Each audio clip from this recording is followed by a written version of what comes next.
Welcome to Men Talk Mental Health. I am Venance Roche, and with me, as always, is Ayush Yoda Banker.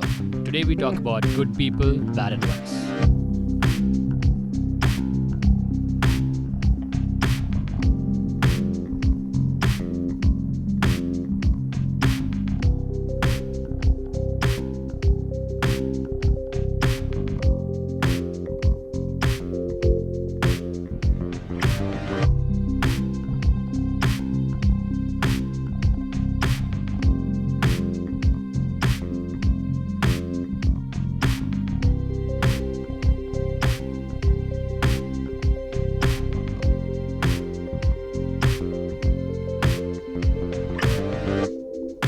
Good people, bad advice. I think I've had quite a few situations, and one of them that I remember is essentially this was me experiencing peak anxiety.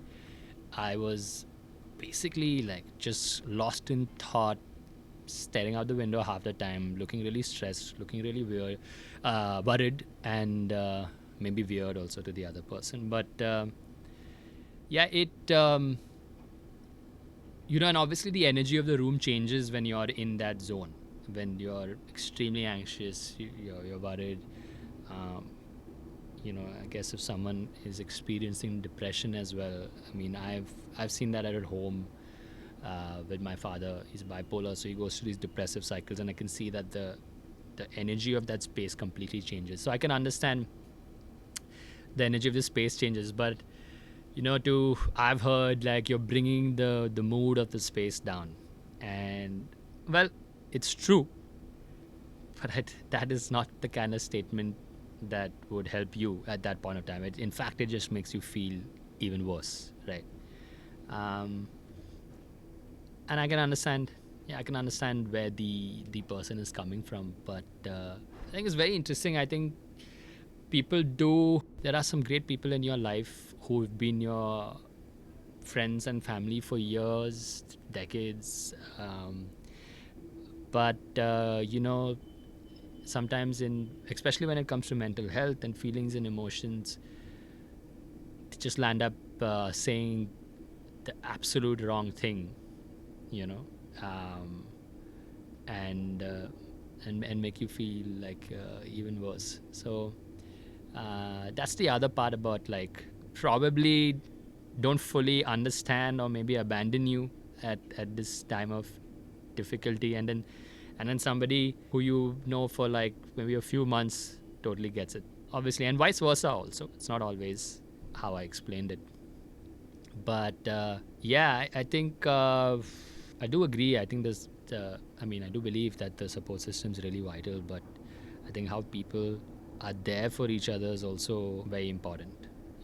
And I don't disregard everything that a person would have done for you before that or even after that, but just at certain times in a very difficult situation, the words you say, the things you do matter, and to be really conscious of that is actually not an easy skill, not as easy as people put it out to be. And I don't know if you've heard this, but like, I again, in peak anxiety, obviously, one of the things that I landed up doing was just like take a particular situation, and this was like just at the start of the pandemic, and then you just like constantly think of the worst case scenario, and then you keep like ruminating, you keep thinking in all these scenarios, and you'll end up being really vulnerable and sharing it with loved ones, and I guess the other person just gets frustrated and or maybe doesn't know what to say, and just lands up saying, "Hey man, you got to chill out," and you can't chill out. Yeah, I mean, you don't know how to chill out, rather. Yeah, I mean, you could try like watching stand up and trying to chill out, but it's tough. It's tough. It definitely is, man. I think there are probably, at least in my experience, I think there are two kinds of people or friends or family that exist, and there are those who do it unintentionally. They aren't trying to be mean. They just don't know how to react to those situations, right? Because they aren't emotionally intelligent enough, or they haven't been able to really be in touch with their own emotions. They haven't done any of the work that's required to be there. And so they're insensitive not out of spite, but they're insensitive because they just don't know any better. So they kind of they just exist in that space because they don't know any better. And I guess that's kind of why we started the podcast in the first place, to help some of those people as well kind of really understand what it's like to be in this space, and how we can help people who are in the space. How we can give them better advice, how we can be more supportive, how we can just be listeners, whatever that person needs. And the other side of that coin is, I think, the people who are not intentional, because I don't believe they're all intentional, but there are those that are like kind of closet narcissists, or full-on narcissists, or show some form of narcissism. And for them it doesn't really matter what you say. It's going to be about them anyway. It Yeah. doesn't matter whether you've been triumphant. It doesn't matter whether you're depressed. It doesn't matter whether you're, because I was talking to a friend today, and I was talking about what this episode was going to be about, and I told her, and she said, I expressed to my mom that I am depressed, and my mom said, "No, you're not." Wow. And I was like, okay. And it's interesting because her mom has mental disorders too, and to hear that from her was so on the nose for me. It was so like perfectly encapsulated as an example for me, because that's right. I've heard my own family and friends talk about mental illness, and I've been told, personally, like you have, like, you just need to exercise, you just need to eat better, you just need to sleep better, and you'll be fine. Yeah, you'll be fine, don't worry about it. Or you just need to do this, you just need to do that, or you just need to shake it off, or whatever. And it's like, you know what, first of all, why do you think that I haven't tried those things already? Like, how Yeah. dumb do you think I am, right? So part of me, actually, it pisses me off, actually, because I'm like, first of all, I'm not dumb. I understand that okay, maybe I should eat better. I'm cognizant, I'm self-aware. I'll eat better. I should sleep better. I've tried it. I should do this. I've tried that. And I've tried a few different things, and I understand that they come from a good place. But after a certain point, it's like, okay, I've tried all of these things. So now what? Do you have any more advice for me?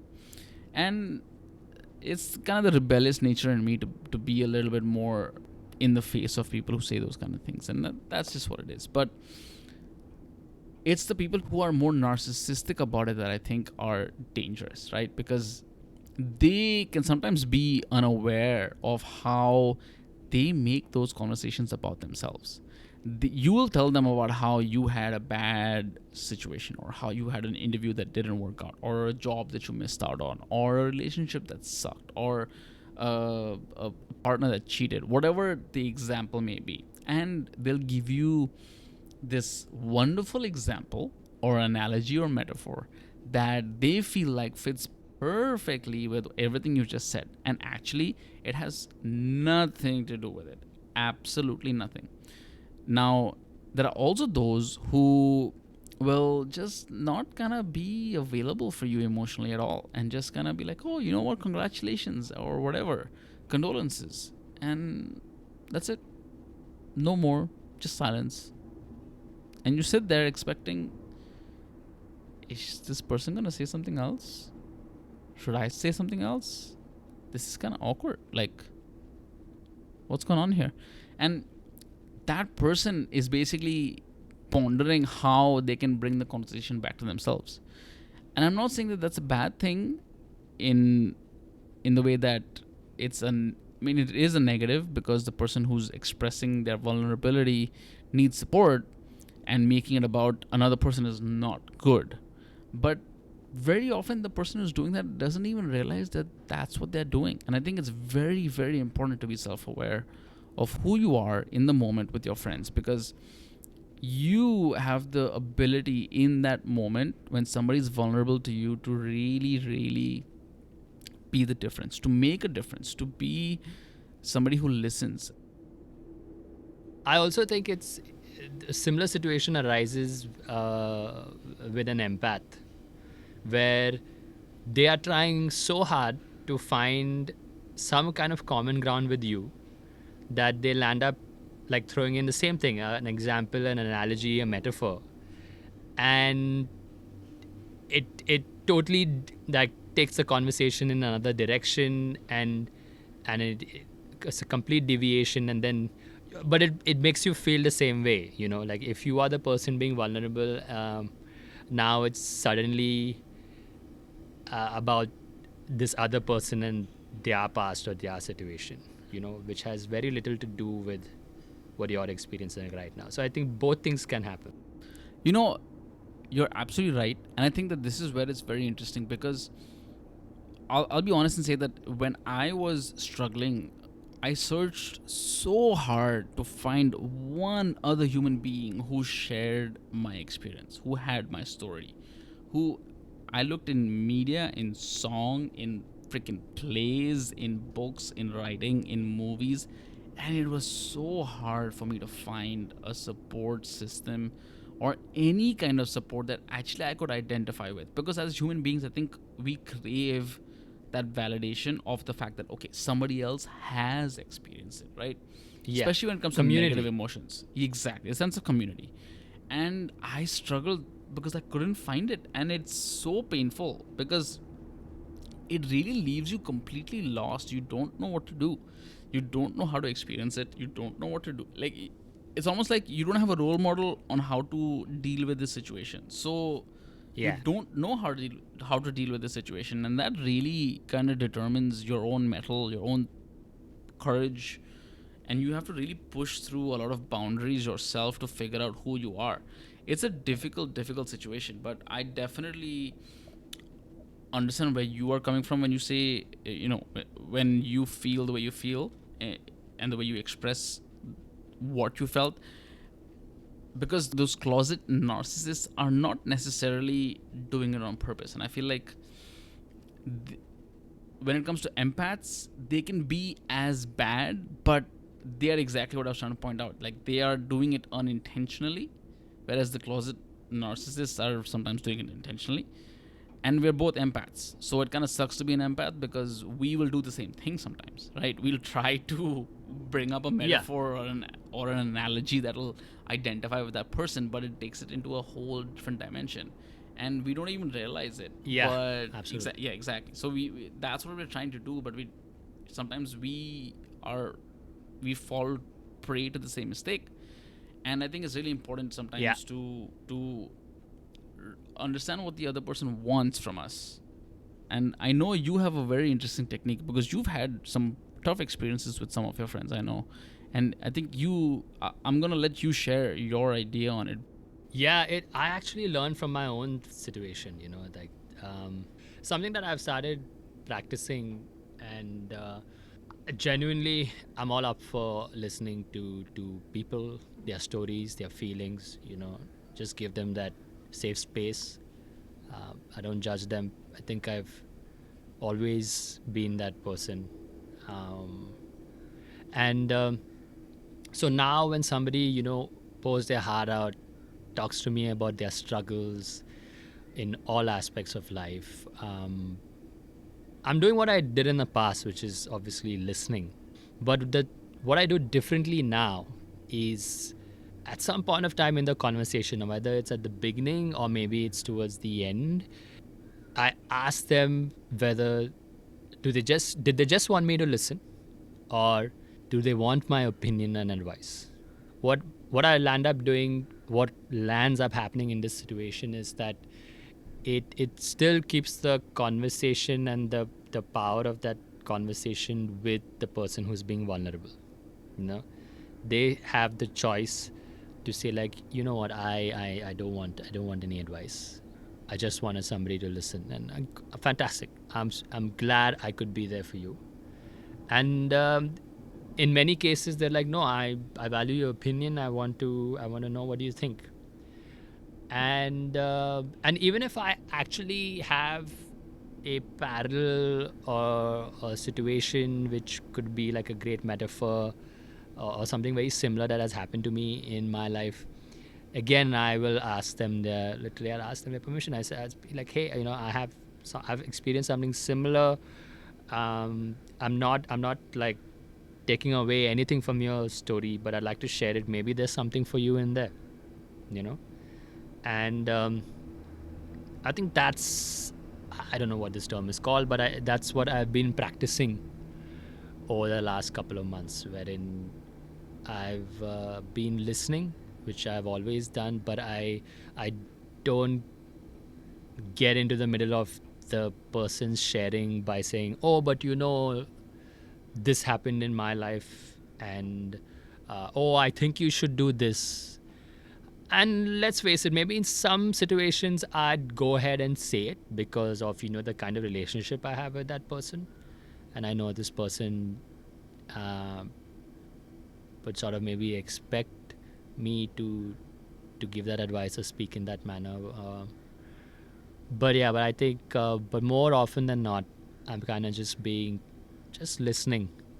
And I'm not just listening to the words actually these days. I'm also, if I'm in the same space, then I'm watching their body language. I'm watching and paying attention to the little reading in between the lines. And I think that's what makes the conversation different, because when I pick up on something, you know, I very gently ask them later, you know, I also picked this up. And more often than not, it's something that is actually like at a deeper level, something that that they actually, while they were being vulnerable, they didn't really express that piece because that needs another layer or level of vulnerability. And you know, so I think it's about just what I've learned to do is give people that safe space in a much better fashion.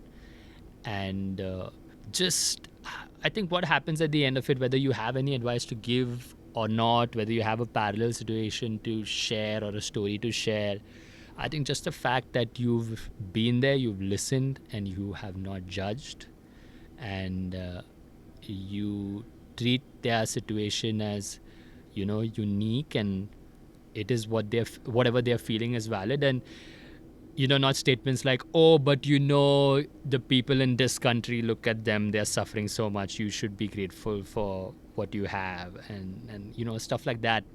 People do that all the time. People do it to Yeah. themselves. I've seen people do it to Yep. themselves. Absolutely. You know, I've even me for that matter.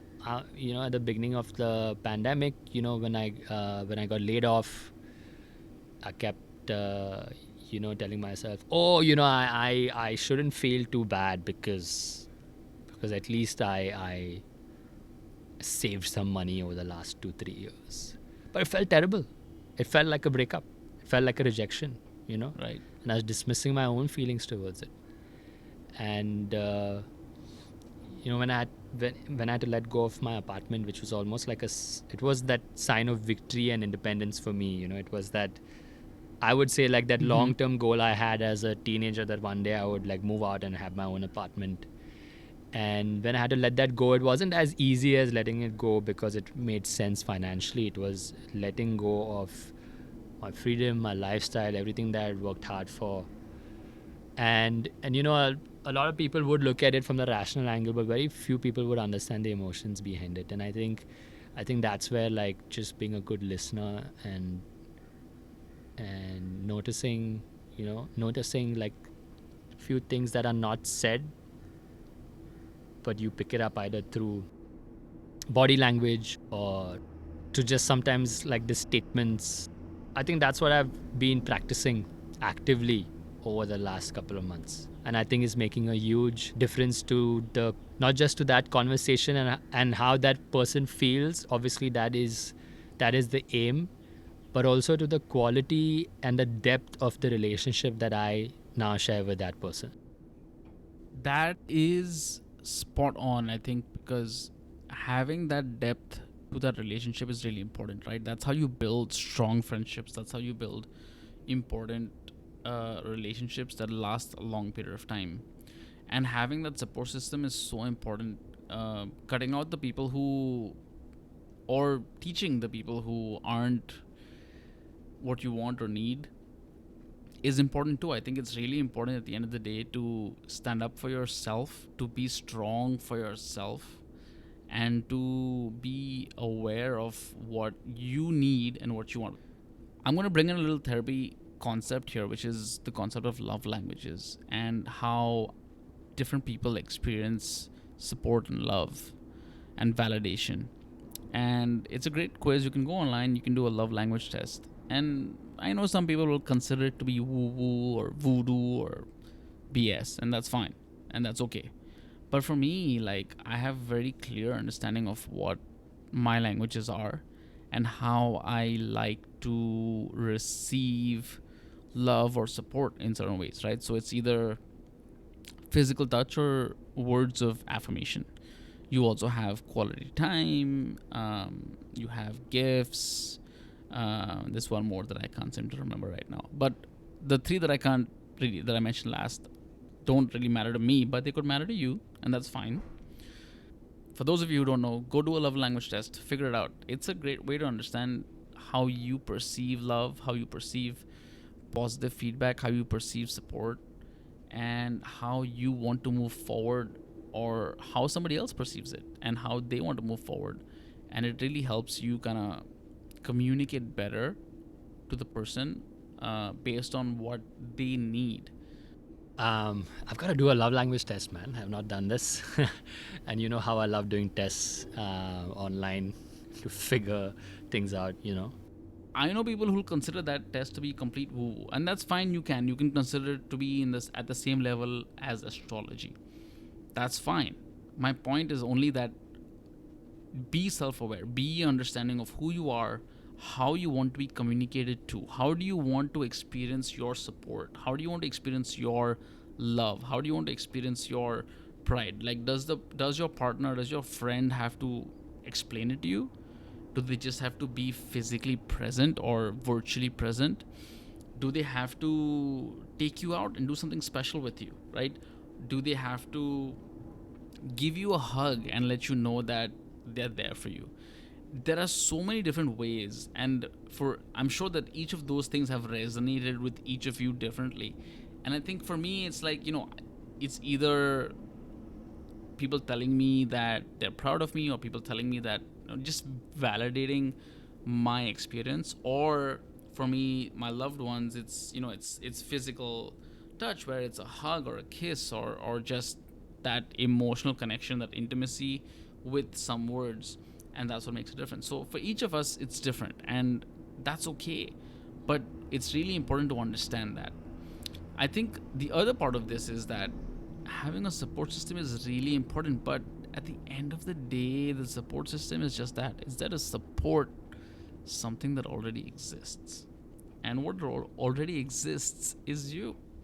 And if you aren't putting in the work, if you aren't working towards that goal, if you aren't really pushing when it matters, if you aren't willing to be vulnerable, if you aren't willing to fight and struggle and get through what needs to get through, you're not going to get there. The support system can do all they can, but you have to put in some of the work. And this is a lot of pressure, I understand, because a lot of people need support systems. And I'm not saying you don't need it. You absolutely need it. I needed it. I know, Venance, you needed it. I know so many people who need it. But if your support system can only do so much. If you aren't willing to do the rest, if you are willing to take the steps necessary, your support system will eventually realize that you are actually not worth supporting. And that's a harsh, harsh statement to say for me. But it's kind of like addiction, Like, if any of you have had family members who've been an addict or been through addiction, you know what it's like for somebody to relapse. And then you think they're going to be okay, and then they relapse again. And then you think they're going to be okay, and then they relapse again. And eventually it just becomes so toxic that you realize that there's nothing that I can do for this person to help them. No matter how much I support them, no matter how much I love them, no matter how much they mean to me, I don't know how to help them. Which is why it's so important to get help when you need it, whether it's support systems or professional, and to be willing to really put in the work yourself. it is absolutely vital that Yeah. you're willing to put the work in yourself. And I credit so many different people for the little success that I've achieved. I know it's a big deal for me, it's small in the grand scheme of things, but I know that my support system deserves credit and they have gotten credit. But I also know that I would not be here if I wasn't the one who physically did it every single day to get here. I was the one who reached out to my support system. I was the one who went into work every day and made the adjustments. I'm the one who's self-aware that Yeah. I'm this kind of a person, or I'm this kind of a husband, or this is what I want, or this is what I need, and I'm willing to express it confidently. And I think that that's a big part of moving forward in life, is really understanding yourself, having the courage to step up for yourself, and having the courage to do what you need to do to get to where you want to go. Because if you don't want to get there, you are not going to get there. Yeah, I mean, I completely agree. I think it starts with you. And I think this is a mistake that I would say, or rather, let's look at it like this. It's something that I've learned over the past 18 months or so. I would constantly look outside to my support system to tell me about myself. Not only just like advice, but just like, I think I did not look for the answers within me, and I constantly like dependent on the outside to sort of give me direction, or to help me with the solution and stuff like that. Yeah, okay, I did the bit of reaching out to people. I've never been too shy to ask for help, but I think the big learning over the last 18 months is that it starts with you.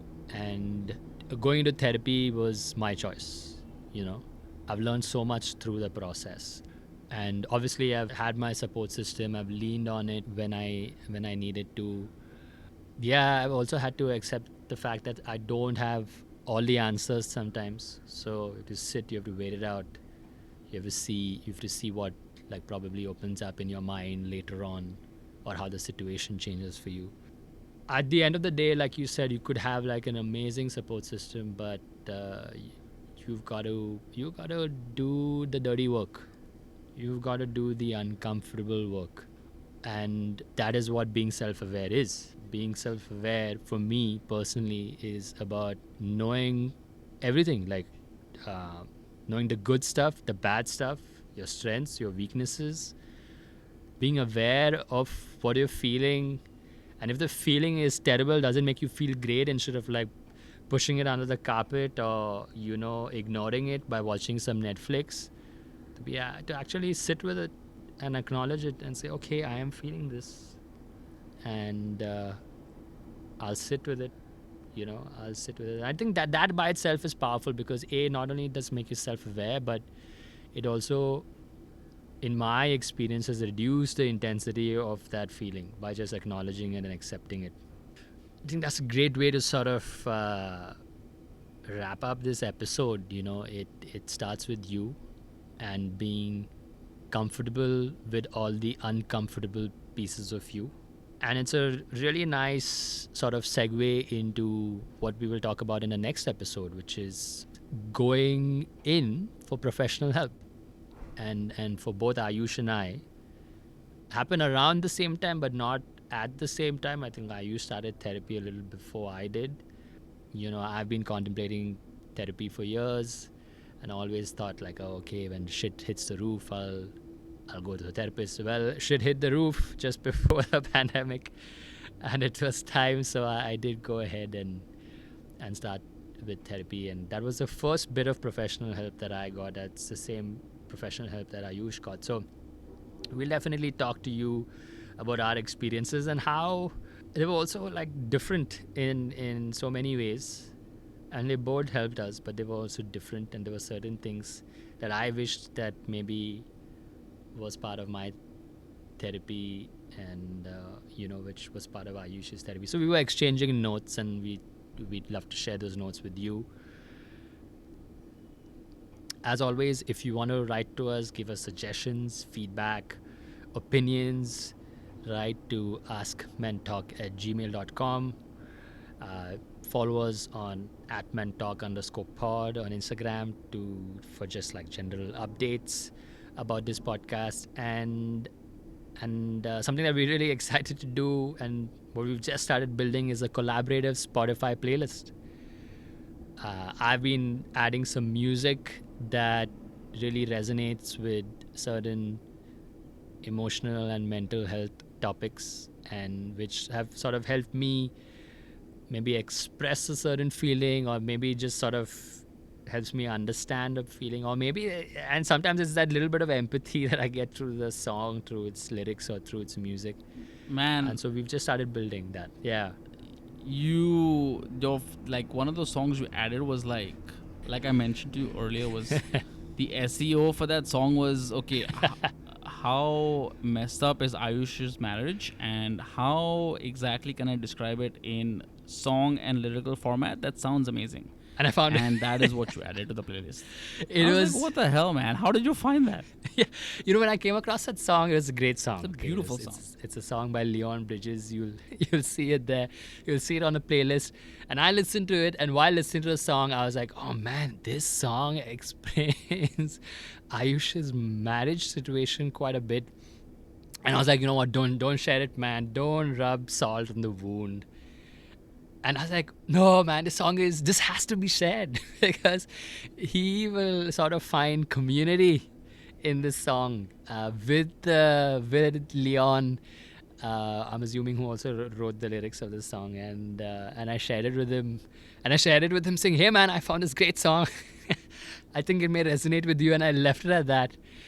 And Ayush gets back to me saying, "What did you type to find this song? Did you type like Ayush's marriage, blah blah blah?" And I was like, "Ah, man, I just came across it, and it just was just perfect, perfect in a not so perfect situation." Yeah, so that's what. So do go to the playlist. It's a collaborative playlist, so you can add songs. So, and if you want to share why you've added a particular song, please go ahead, write to us, tell us. If you want us to just keep it between the three of us, by all means, we'll do that. But if you're okay with it, if you want us to like maybe give a shout out, talk about it in an episode in the future where it's maybe a relevant point, or maybe it's about an episode in the past. All right. So as always, thank you for listening, and we hope to see you on the next episode.